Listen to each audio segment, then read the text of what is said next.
Good afternoon, everyone. I hope you're all doing very well. Welcome to this Ulysseus online information session on blended intensive programs, or BIPs, as we like to call it, which fall under the Erasmus Plus process. My name is Chandan Athreya, and I'm part of the Université Côte d'Azur, and it is a pleasure to meet you all.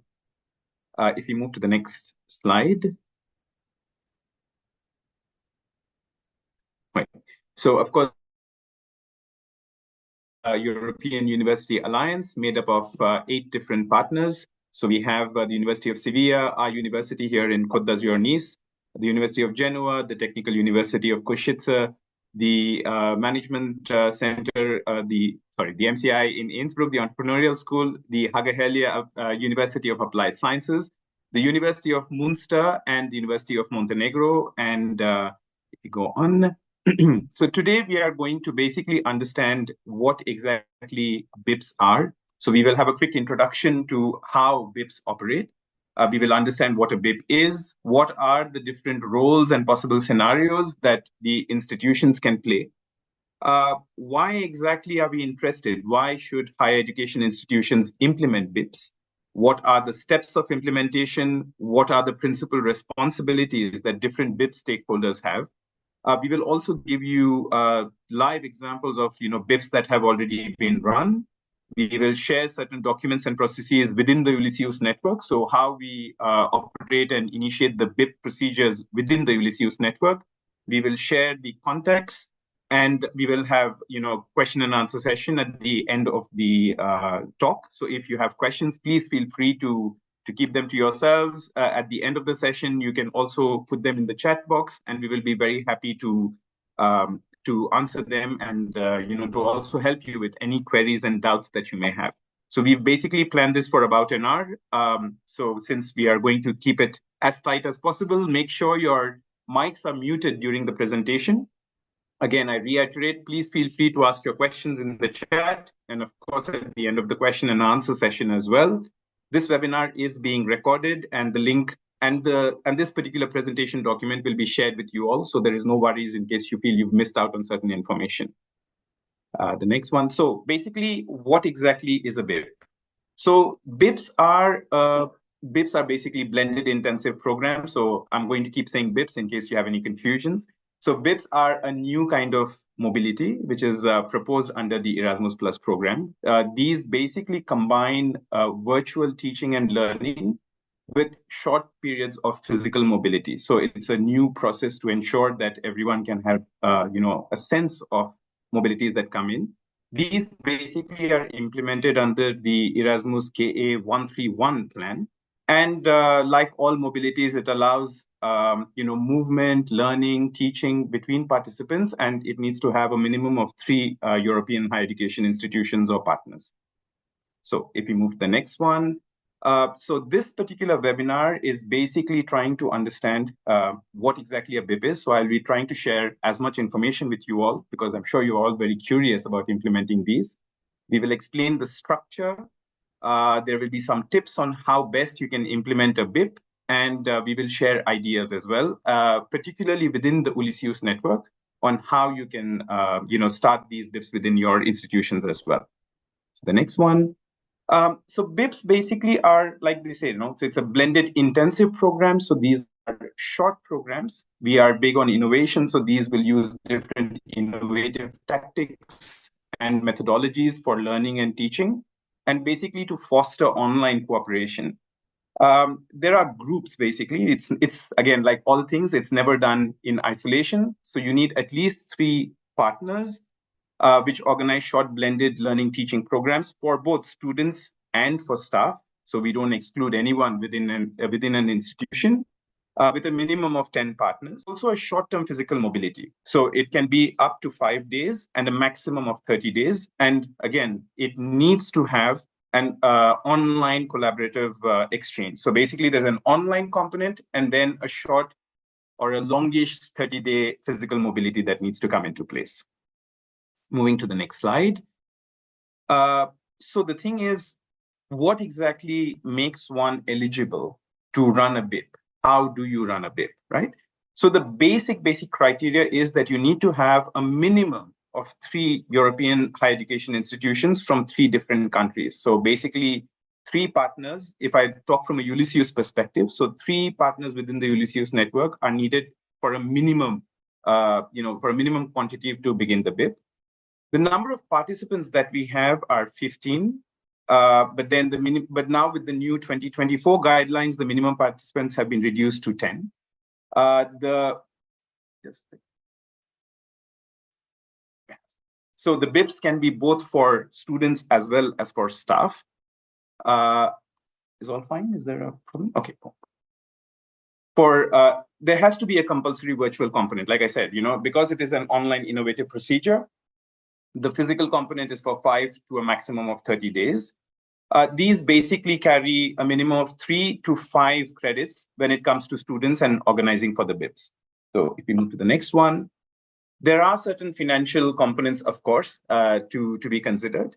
So the coordinating institution that organizes the BIP or develops the BIP receives up to 400 euros per participants for a maximum of 20. Please note down the numbers in case there are confusions.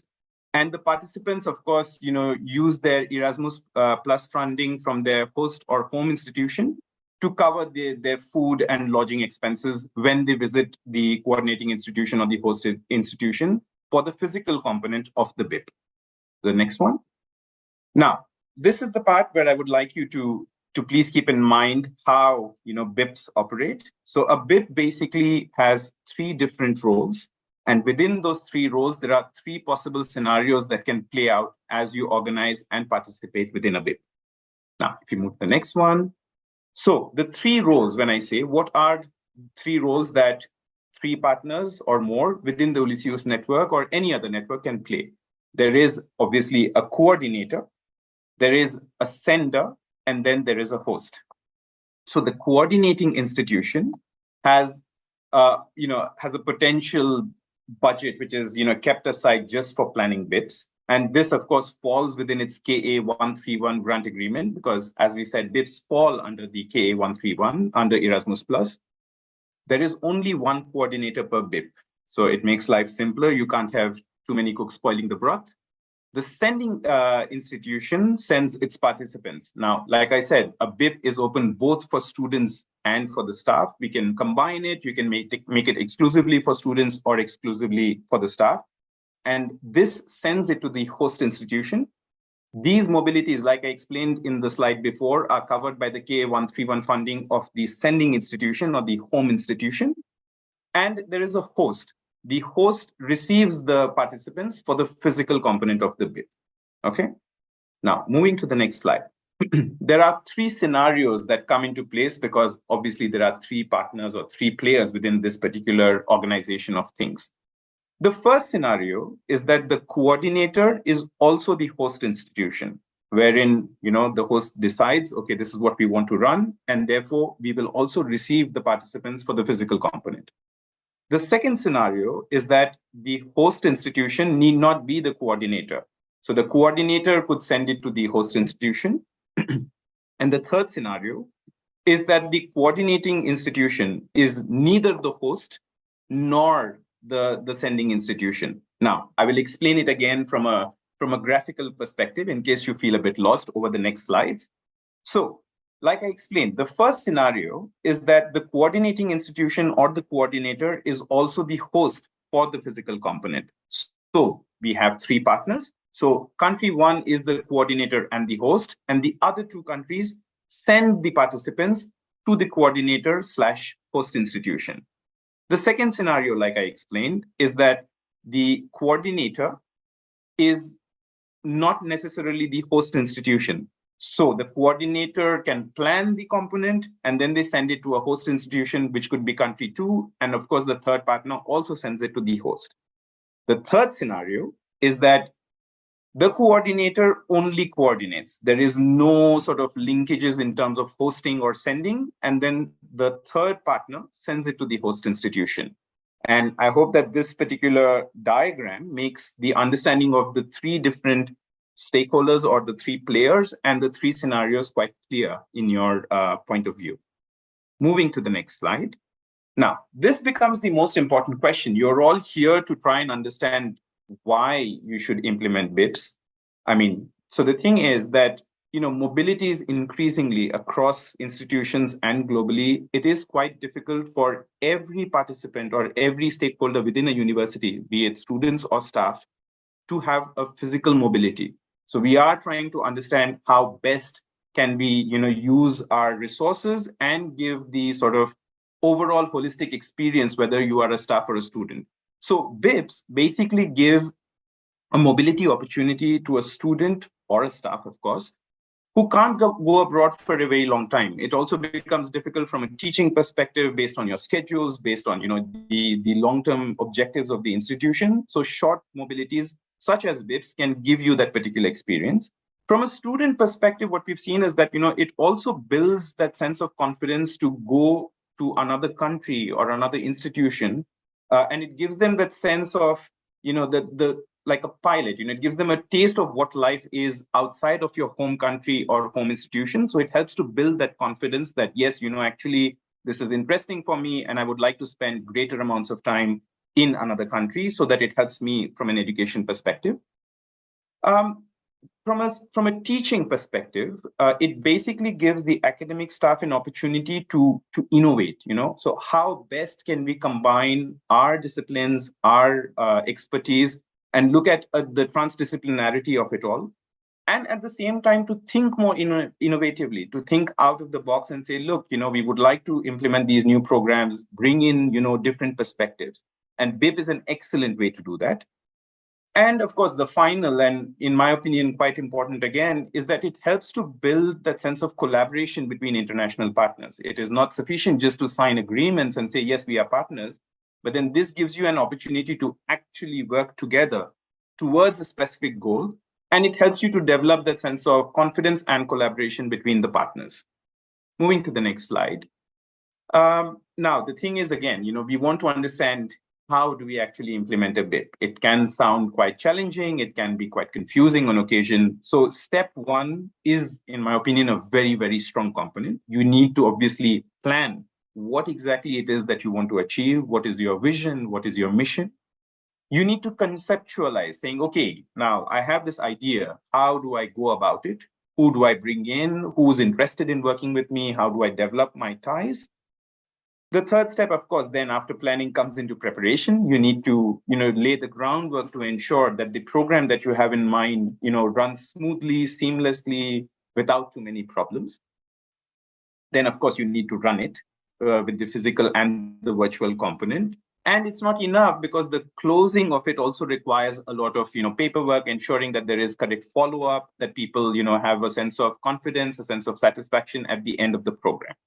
So let us move to these steps in, trying to understand in a bit more detail. So, of course, the planning phase involves obviously all the international offices that you have, the IROs, and of course the teachers. So when I say teachers here, it need not just be your teaching staff. It could also be, the non-teaching staff. It is basically trying to bring in the resources within the coordinating, which could also be a host institution.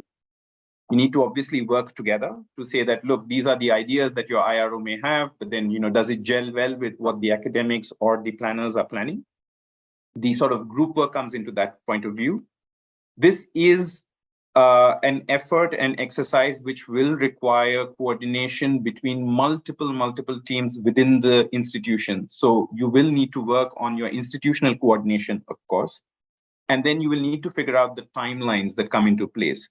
It cannot be that, oh, let's do something in a month's time, or let's do something next week. This requires everyone to be on board, to be very clear what the objectives are, and then to move ahead with the next phase, which falls into the concept. So the thing is, you have an idea in mind. So then the next step, obviously, because a BIP requires 3 partners minimum, you need to find your partners as well. So you need to reach out within the network, or within your, your own university's network, if it's not Ulysseus as well, just to say that, look, will you be happy to work with me? I'm trying to develop this particular idea. Now, a BIP cannot be a BIP without an online component. So you need to design the online component together. You need to design the on-site, which will involve the physical mobility. Like I said, it's a minimum of 5 days, a maximum of 30 days. So you need to design what exactly is the on-site part when they come in physically. And again, like all things, nothing changes. It's the timelines. The timelines need to figure out based on schedules, based on things like, in Europe, in terms of holidays, in terms of availability of your staff, students, interest. So these 4 components will build together the concept phase. Now, once you have your planning and concept, you need to actually do the groundwork. You need to figure out, how do I prepare for this particular BIP or this particular event? So it requires you obviously to communicate both top down and bottom up across your partner network to ensure that there is everyone who is supposed to be on board is on board. Then, of course, to also understand that the coordinator or the host also needs to make sure that things are fine within their own home site. So you need to create a BIP on the beneficiary module, because there is a fair amount of paperwork as well that goes into it, considering this is a KA 131 program. You then obviously need to motivate your students or your staff, or both, depending on what kind of BIP you're organizing, that they are ready, that they are aware that a particular blended intensive program is happening in a certain amount of time, what kind of work needs to go into place. And then again, because you also need the physical component, you need to ensure that the logistics, and these can be quite tricky. You need to ensure that the logistical components of developing the BIP, particularly in the physical component, are completely clear. There are no issues when it comes into that. Once you are done with your preparing, then comes in the actual go time, or the running phase, as we like to call it. The first one, of course, it is a bit of risk analysis. It is a bit of forecasting that you will have to do. You will have to anticipate, what are any technical as well as non-technical difficulties. You need to plan, when people are presenting. Now, they could be teachers, they could be trainers, they could be speakers. So you need to ensure that they are very, very clear. There's seamlessness in terms of the planning component and the running component. So can you have regular meetings with the people who will be running the program? It is always a great practice to have a welcome pack for the participants when they come in for the physical component, so that they are aware not just about what is the agenda, what is the program, but also to kind of give them a snapshot about the institute that they are in, the city that they are visiting, what are things that they can do. Because remember, it is an immersive process. It is not just about coming in and just attending a few talks or trainings. It is also about exploring the institution, the opportunities that they may have, particularly for students. They could also explore that, look, is this a place where I would like to come in for, a greater mobility, or, for my career in the future? And then, of course, there is paperwork in making sure that all the attendees who are supposed to attend are physically there, so that you don't miss anyone. Remember, we need a minimum of 10 participants. So, if a couple of them disappear, that can cause a bit of confusion. Once the program is over, which itself is quite a task, it is quite exhausting, it can be quite stressful, you need to have a follow-up phase that comes into it. So, have we given the recognition of the credits when it comes for the students? Did the BIP allow you to explore other collaboration opportunities? Like, you brought in people and then, someone said, hey, look, this is a great idea. Can we expand on this? Or I would like to suggest something else. Who knows? This could be the start of some beautiful new ideas that come out, because a physical component is also a chance for people to interact and engage with each other. You need a feedback, of course, to make sure that, look, was this a program that worked very well? How can you refine it for future iterations? Is there completely a new thought in how you can evolve the BIP that you had in mind? And then at the end of the program, you also need to debrief the trainers themselves, as well as the IRO, which usually tends to be the teams that tend to be the coordinators or the people who are running on the ground, to kind of better themselves, to have feedback, to say what worked, what did not work, what could be improved for the future, how best can you continue on this particular process. And so that's how we are going through the different steps of the BIP. So moving to the next slide. There are, of course, certain stakeholders with responsibilities. So most often, if you see, like I said previously, it is the International Relations Office, which tends to be one of the key focal points when it comes to organizing programs like blended intensive programs. So, of course, because you have three stakeholders or three roles that I said, so you need the IRO of not just the coordinating institution, you also need the IRO of the hosting institution. More often than not, the coordinating and the hosting institution are the same. So the IRO of that particular institution can be quite charged with a lot of work.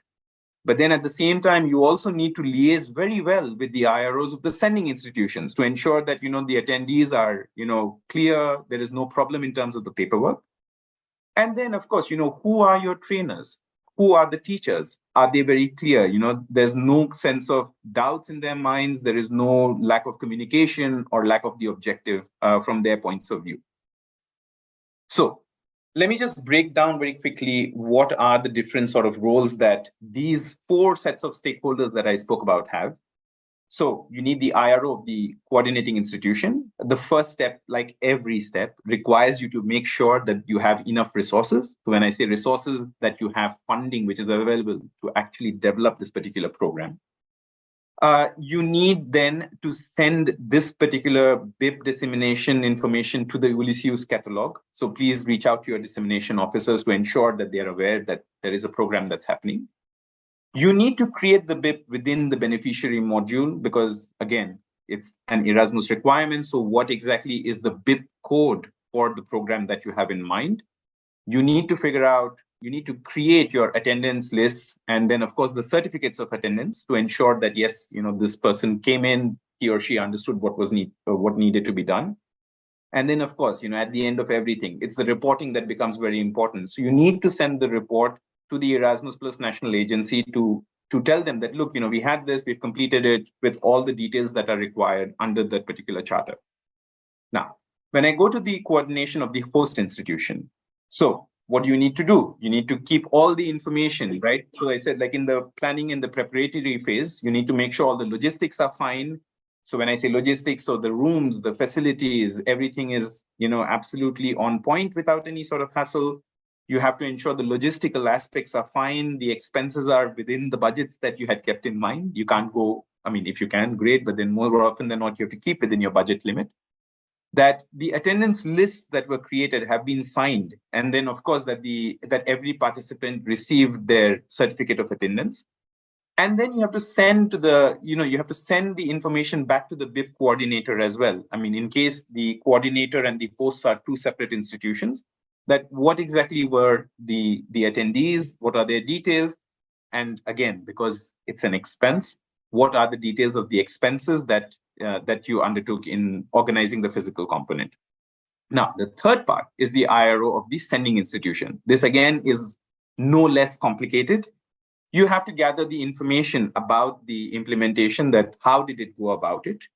You need to check your own institution's Erasmus Plus funding mobility funding, so that you can, disseminate this particular information within your institution so that interested students or staff or both can participate in the upcoming event. You then need to gather all the files. You need to select the participants if there is a selection criteria, and you need to send this particular list to the coordinator. So again, this is why you need that sense of communication across all the three participants. You need to register your participants within the BIP code. So the BIP code that was sent from the host institution will then be needed to ensure that the participants are registered under it. And then you need to gather the proof of attendance, so the signatures that I spoke about, and you have to pay the Erasmus Plus Mobility Scholarship to the participants of the BIP that went around. So across all the three, you can see that there is a significant amount of coordination and detailing that needs to happen. Now, the final, apart from all the logistics and the IRO, you need the trainers and the teachers themselves. So the first thing again is that you need to check for the funding availability, because if a teacher comes up with an idea, that's great, but you need to back it up with the funds and resources. Then the teachers and trainers will obviously need to create a syllabus, like what exactly is it that the idea offers, what will be the learning that the participants will have, and what will be the outcomes of this particular program. they will need to create the content, both the virtual as well as the physical part. They will obviously be the people on the ground who are implementing the teaching and learning experiences. And then you will have to create and launch the sort of analysis, based on the feedback that you got, along with the coordinator and host, to say that, look, this is what we tried, say, in 2025. In 26, based on the feedback, we are tweaking certain modules, or we are changing it completely, or we have evolved it to the next step so that it benefits the participants, because it's the active voice of customer that actually helps us to bring in the improvements that are needed.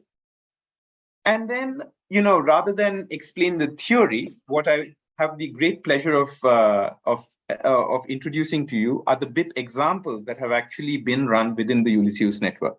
So we have two examples for you to listen to. The first one comes in from the Hagahelia, University of Applied Sciences. We have Sirpa Lasila, who is the principal lecturer in service business and innovation at Hagahelia.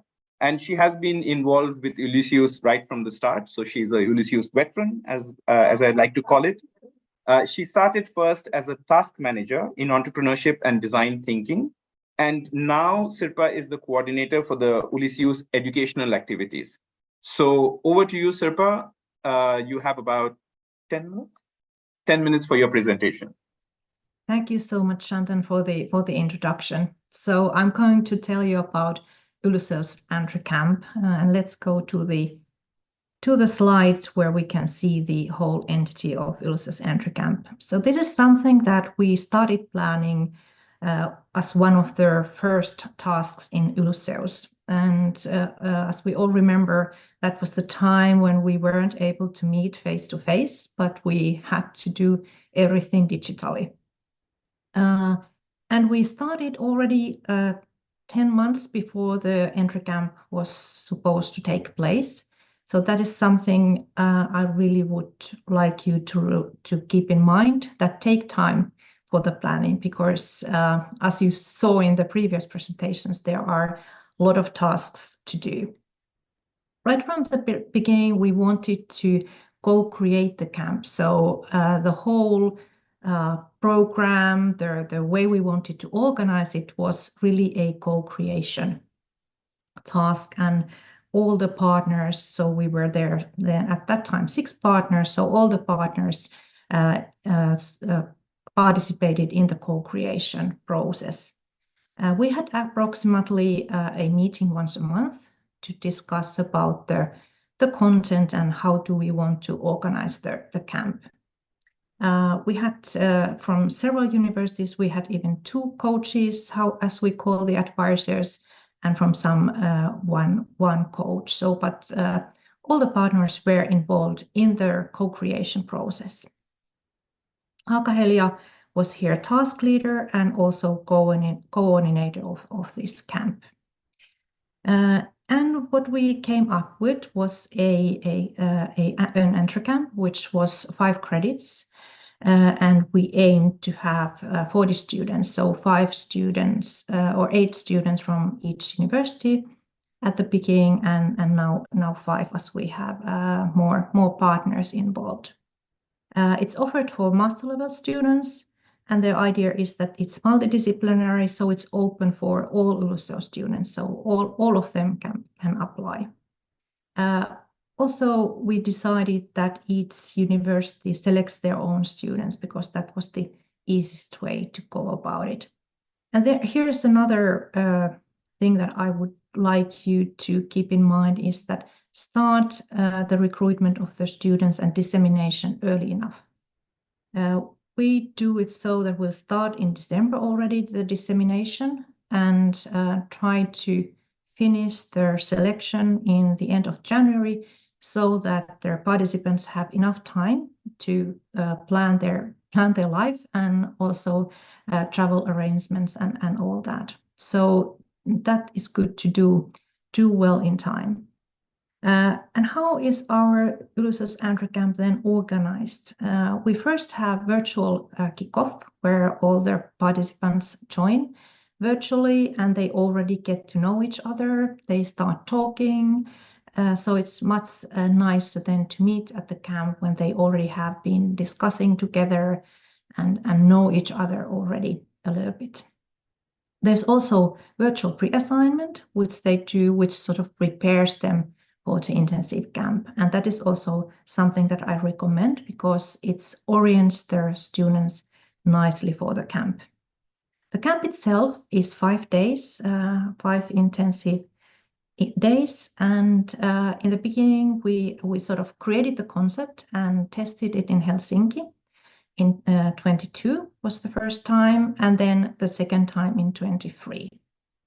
But now the camp has started traveling. So last summer we were in Nice, and then next summer in Seville, then in Genoa and Košice in 27. After the camp, the participants will create a learning portfolio where they then reflect what they learned during the camp. And the Erasmus grant then covers their traveling and accommodation expenses for the students. Unfortunately, it seldom covers all the expenses, which is also good to keep in mind, depending a little bit, of course, about the sort of expense level in their host country, in the home country. And then their BIP support is covered to organize the camp itself. And then we could go to the next slide. What is it for the students then? I really like when Shannon told that it's not only about the sort of subject and sort of the learning that takes place during the lectures and during doing the assignments, but it's much more. It's something that we hope is very inspiring for the students. And in our camp, we have a challenge. So their students will work on a challenge together in teams. And there are different professional experts and inspirational speakers from outside organization, in addition to our own advisors and coaches. For example, now in Nice, we had really great young entrepreneurs telling about their fascinating stories for the students.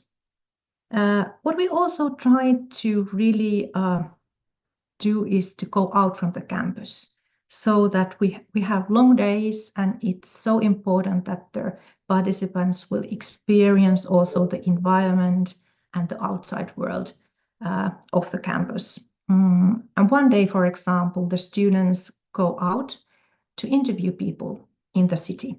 And that is something that quite often the students first find quite horrifying, but then the experience is quite rewarding. Additionally, we have recreational program, all kind of fun activities and community building. And of course, the international experience is important. Here in the pictures, you can very well see the atmosphere that we have at the camp. So there's a lot of smiles, a lot of laugh, and a lot of meeting people. And here the 2 pictures are from the Olympics, where they create the team spirit. And then one picture with the lake was from the evening when there's students and coaches experienced sauna and were able to swim in the Finnish lake. And of course, the content itself, entrepreneurship is really important, and that quotation there tells about what kind of sort of changes takes place in the minds of the participants. Let's then go to the next slide. I already told you that this is challenge-based learning, and the challenge is always somehow connected to the host country or host city. In Finland, we had Challenge Commissioner Uusimaa Regional Council, and they created the challenge, which was based on Healthy and Green Cities for the Citizens theme. And under that, there were different kind of topics, which we tried to create so that they relate or resonate with the students. And in Nice, we had Aging and Wellbeing, which is the Ulysseus Innovation Hub theme in Nice. All right, and then the next Next slide. Here is the whole program. It's quite small text, but you can then afterwards have a look at it, and if it gives you some inspiration when you start to create your own BIPs later on. We follow here design thinking process, and each day there are different coaches giving their sort of tools and task sessions, and all their partner universities are involved in the presentation. So all their coaches are participating, giving the lectures, and also advising and coaching the students. And then in the evening, as you can see, there's then more sort of recreational and free program. Lunch is always offered for the students, and there's always a transportation card offered for the students, which covers all their transportation expenses within the city. Thank you so much. And if you have later on any questions to me, I'm happy to answer. Perfect. Thank you so much for that, Sirpa. I really appreciate your presentation. And as promised, there is another example of how a BIP was run. This is from our partners in the University of Sevilla. I would like to introduce you to Professor Rocio Martinez, who is the academic director of Ulysseus at the University of Sevilla. And at the same time, also to introduce you to Carmen Hinojosa, who is the mobility officer of the University of Sevilla. And so Carmen and Rocio, the floor is all yours. Thank you, Shandal. Hello, everyone. Yes, today I would like to share with you my personal experience organizing a BIP. In this case, it's a BIP for academic staff. That means researchers and teachers. It was a BIP organizing within the umbrella of Ulysseus, of our consortium. This BIP was eventually named Navigating on Ethics, a blended intensive experience. And the BIP was held in Sevilla last May 2024, last month away. If you go please to the next slide, since it was a BIP organizing within the Ulysseus consortium, most of the universities belonging to our alliance has participated in the BIP. The University of Sevilla was the coordinator of the BIP, but also the host institution. But the other university belonging to Ulysseus has also participated in the BIP, the University of Genova, Université Côte d'Azur, Haga Helia, the University of Montenegro, and also the University of Turkey. But this BIP was also open to other European universities, to other universities of all around Europe. So we also have participation for the University of Firenze in Italy, the Kazimiera Simonavičius University that is in Lithuania, and also the Tallinn University that is in Estonia. And if we go to the next slide, thank you. The idea for this BIP arose for the latest foresight studies that we have in Ulysseus. And these foresight studies suggest that we should organize activities on topics that are transversal to all Ulysseus innovation hubs. And all the topics that this study suggested was ethics. So this BIP was conceived at the beginning to strengthen the alliance network of our different ethics committees within the alliance, and also to share good practices between the universities that belong to Ulysseus, but also with other European universities. So with this idea in mind, we first defined the learning outcomes. And these learning outcomes was mainly focused on explore the different dimensions, the different aspects of ethics in different areas, such as biomedicine, robotics, artificial intelligence, cybersecurity, and so on. So why these areas? Why we select the ethical dimension in these areas? If you go to the next slide, those areas are the areas in which our innovation hubs in Ulysseus are focused. So we want to talk about ethics in the different areas of our innovation hub.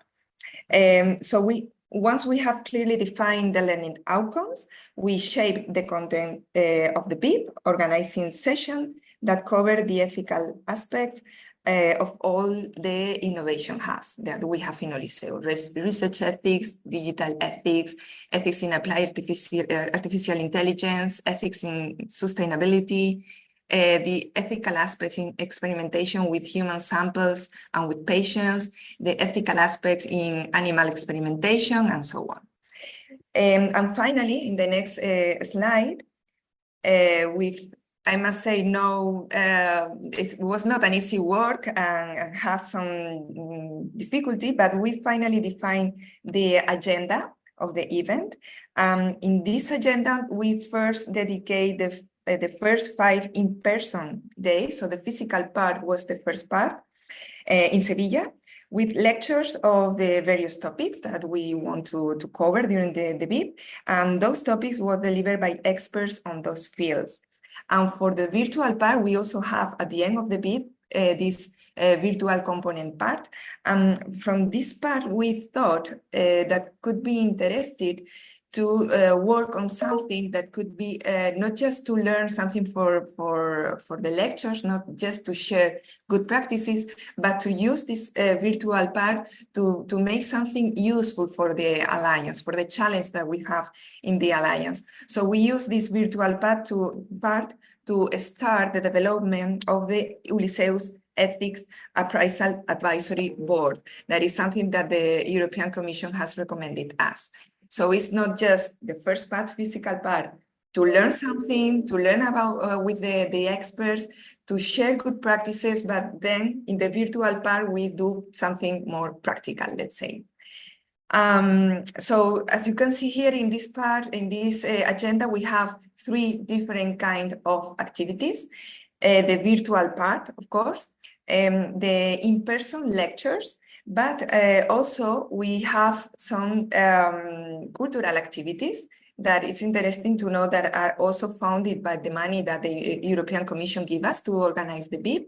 And in my opinion, at least these cultural, let's say, ludical activities were very, very, very important, because during this relaxing time, also during the coffee break, also during the lunch time, the people really connect to each other and make this network. So those activities are, in my opinion, are very important for the development of the BIP. We organize guide tours for different special and beautiful neighborhoods that we have in Sevilla. We also organize a boat trip along our river, the Guadalquivir River, and that the people, I think that they really enjoy this trip through the river. We also organize a visit to our Royal Palace in Sevilla, the Alcázar, that people also likes a lot. Something that maybe it's important for you to know, at least in our experience, is the way that we have to recruit both faculty, that means the teachers, the experts that were going to deliver the talks, and also the participants. Since this is a BIP organized within Ulysseus, with the help of the consortium, we took advantage of the network already established within the Alliance to find the participants and to also find the speakers. For example, Hagahelia is leading the Innovation Hub of Artificial Intelligence. So we asked for help to Hagahelia, to our colleagues in Hagahelia, to look for experts on ethics in artificial intelligence. And they also sent us participants that could be interested in ethics in artificial intelligence. Genova, for example, sent us experts and participants that are interested in robotics, that is his innovation hubs. Regarding the dissemination of the BIP, that is something that is very important because we need to ensure a minimum of participants. We also use the University Alliance, the different universities that belong to Ulysseus, help us share the BIP content and the BIP that we are going to organize, that we organize in Sevilla among their academic staff.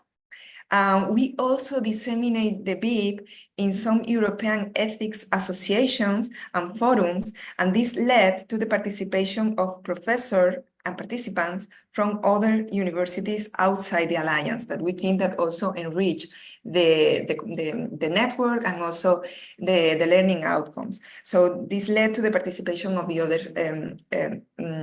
universities that I mentioned before, the University of Florence in Italy, University of Tallinn, and so on.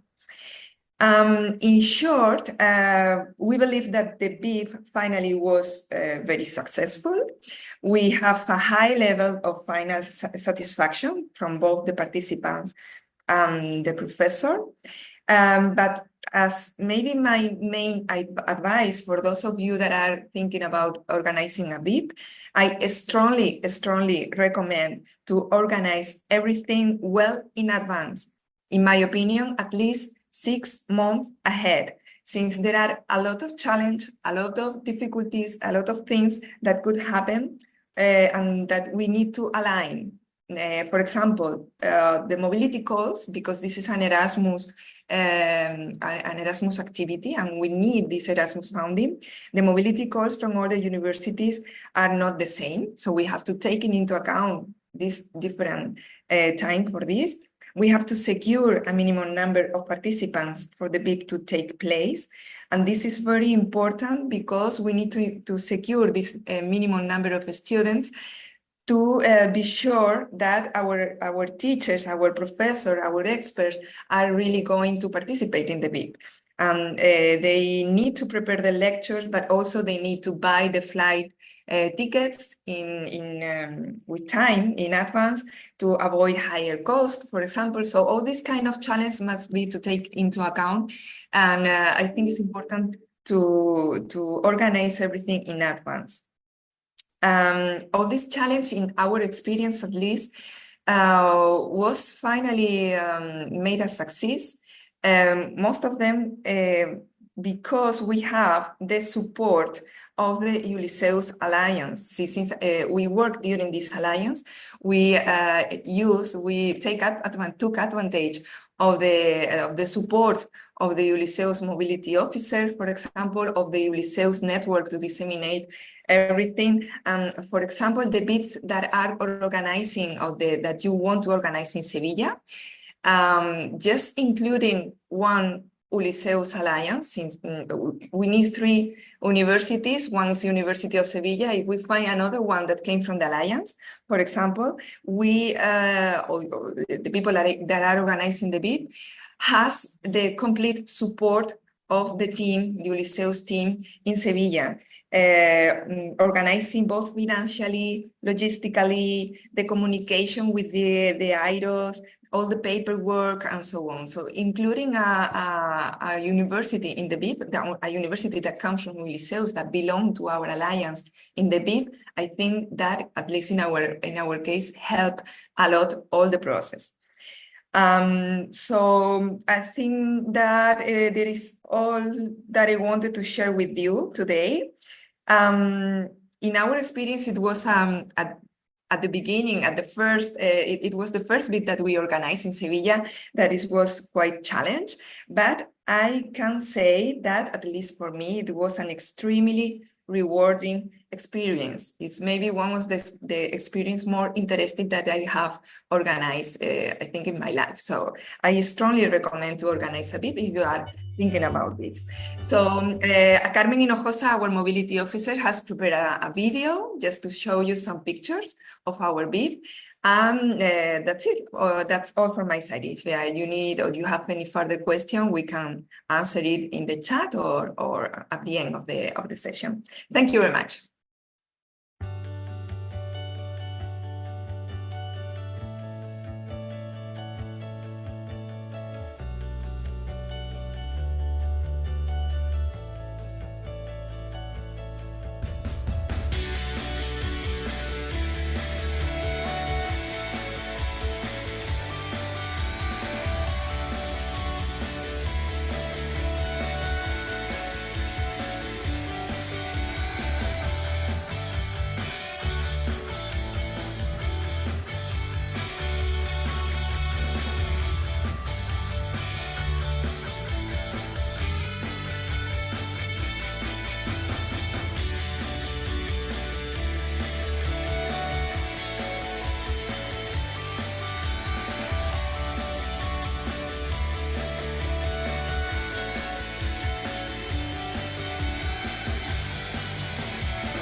All right.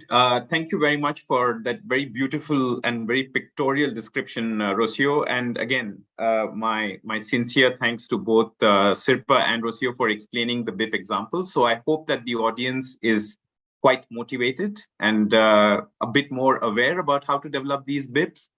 Now, within the Ulysseus network, please, we will not leave you, just with these presentations. There are documents that we are already preparing. These are publications that are in progress and will be shared with the entire network quite shortly.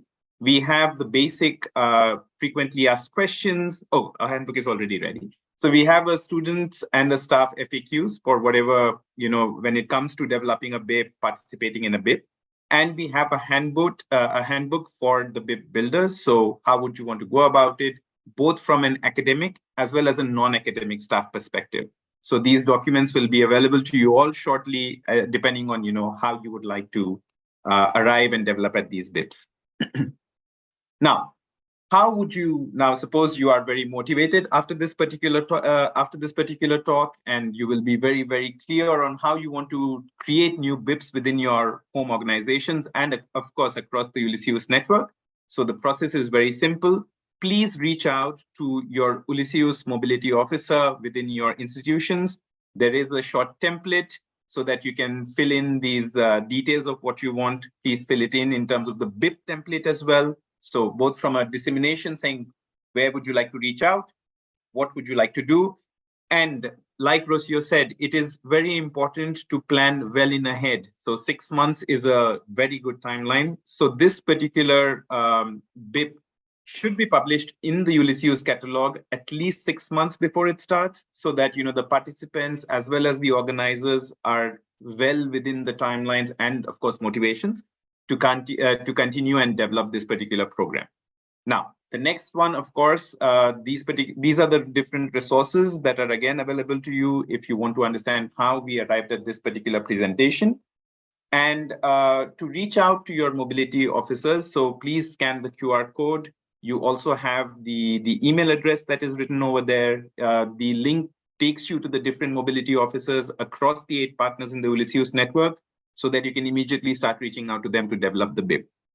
And that is pretty much, I think, the end of our presentation. So please, if you have questions, feel free to raise as many as you have. We will be very happy to answer them.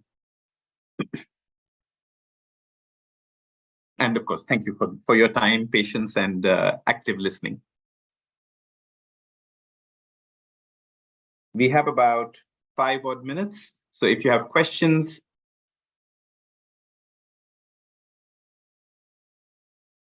there is question in the chat. There is. Let me check if there are questions in the chat. From the first, so Elena had a question. So Sirpa and Rocio, you can feel free to jump in as well. So the question is, from the first experience shown, I guess that the project can be extended in time to other years. Is that correct? Could the first program be used again? Yeah. And yes, you can. So Elena, thank you for your question. Yes, you can extend it. And thank you very much for your feedback, Sandra and Chloe. Do you have questions?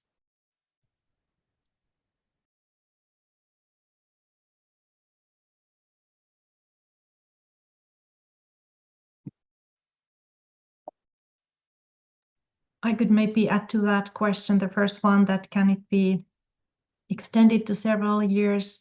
So there's so much work in actually creating their content and the concept. So I think it's wasting time not to do it again. So it's good to plan right from the beginning that it's not something that you do only once, but something that will continue.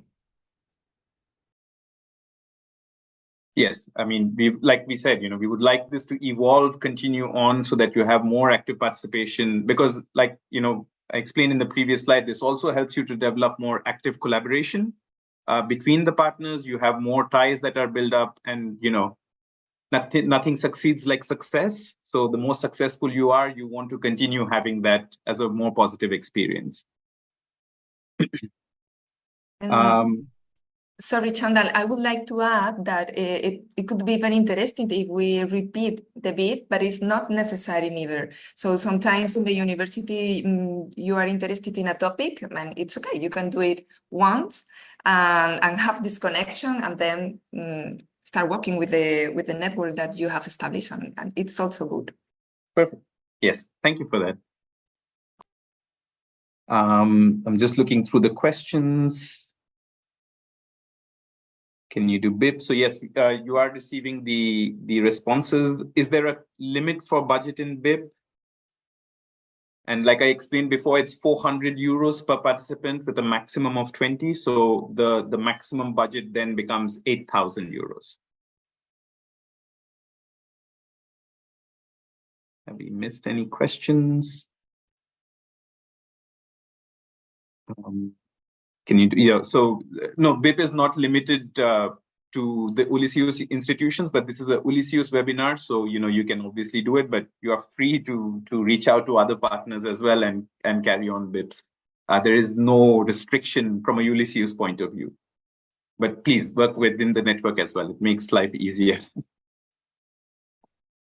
Even out of Europe, no.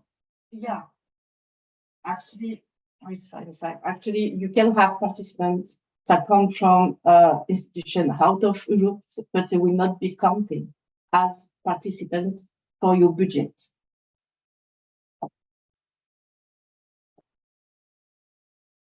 Yes, the courses are completely free because it's an Erasmus Plus program. And do the teachers have to be sourced internally within the organizing higher education institution, externally, or it does not matter? Doesn't really matter. It does not matter, no. Anyone who's happy to come and participate in the teaching and learning experiences is welcome. Yeah, of course, no teacher can join ongoing BIPs, no problem. Okay. Is there a limit for teaching hours per teacher? No.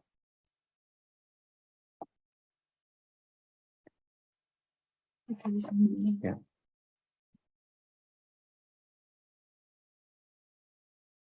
Any other questions? Have you missed out on anyone? No? Okay, thank you. I hope you're clear. And are we at the end? Yes, that brings us to the end of the 1 hour. Thank you very much, all of you. Thank you again to our presenters, Sirpa and Rocio as well. I hope this was helpful and of course that you are all quite motivated to develop new BIPs within the organization. Hopefully we will have more BIPs across the Ulysseus network. Please reach out again, like I said, to your mobility officers. We are all very happy to help you, and the handbooks of course will be released across the network shortly, so you can also use that as a reference document. And if that is it, then have a wonderful afternoon. Thank you very much. Please enjoy a wonderful weekend. And thank you. Bye-bye. Thank you. Thank you.